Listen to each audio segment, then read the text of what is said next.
The meditation of my heart be always acceptable to you, O Lord, my rock and my redeemer. Amen. Apollo 13 was a U.S. lunar mission in 1970. On the way to the moon, there was a significant equipment malfunction, and the crew's leader said quite famously, "Houston, we've got a problem." As NASA engineers began to assess damage, it became apparent that the crew would not be able to land on the moon. More importantly, the crew did not have enough fuel left to turn around and enter Earth's atmosphere successfully.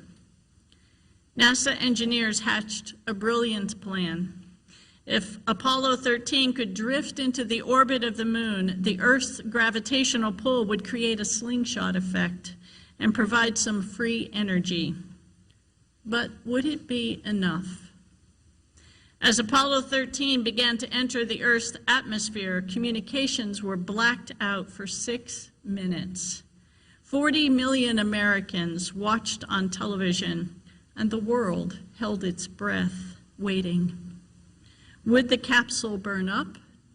Were the crew alive? If you Google, "What does the word become flesh and dwelt among us mean?" you will find a whole lot of theological answers.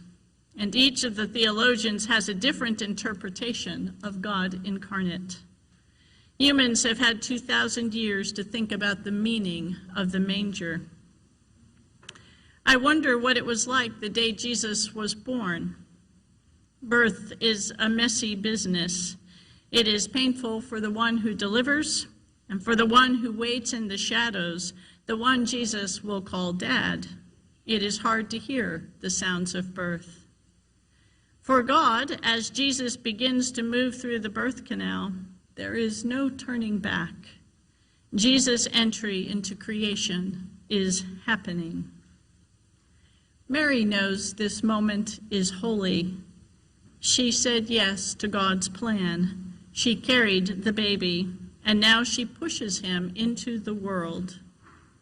She and Joseph and God wait for the cry that escapes Jesus' lungs.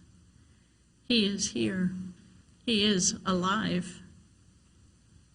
No one knew the meaning of that birth 2,000 years ago.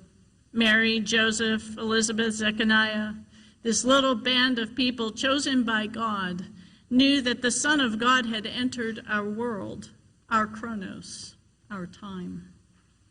The tiny hand that gripped Mary's finger is the hand that fashioned Mary and all creation. Today, we receive this gift. Jesus, the Christ, is alive. Amen.